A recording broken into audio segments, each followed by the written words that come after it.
All right, guys, this is going to be a rather quick one this week because this is June of 2020 in Peterborough, and the real estate market has been going pretty nuts ever since we've seen some of the restrictions lifted due to COVID, and things have been flat out busy. So I've had a number of ideas in the back burner here for videos, and this is one I want to get out for a while, and it's a quick one.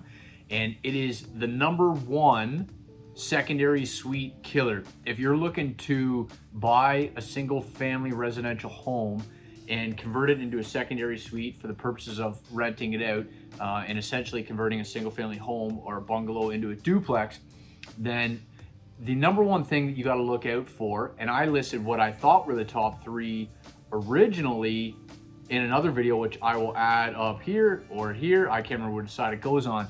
And I listed them as parking, because that is still a major one. You need to make sure the parking is going to work, because you got to be able to accommodate the required amount of spots in minimum spaces, or else in some situations you're totally dead in the water.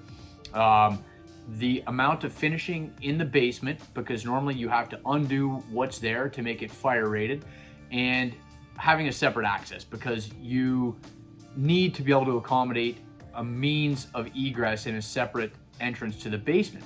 So those were my original three, but there was a large oversight in that video, and I've seen several properties be shut down because of it in terms of their plans or applications for secondary suites, and that is floodplain. So I'm gonna go back on my original top three I laid out and say that the number one thing to look into before you go any further with your due diligence into a property that you might want to convert into a secondary suite is call your local conservation authority.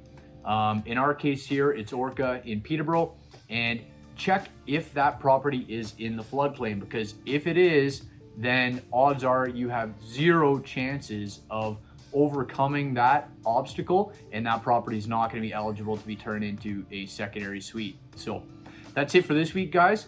If you need any tips on figuring out where your local conservation authority is or contacting them, just reach out to me, and I'll leave the links to our local one below. I hope everybody has a great weekend. Take care.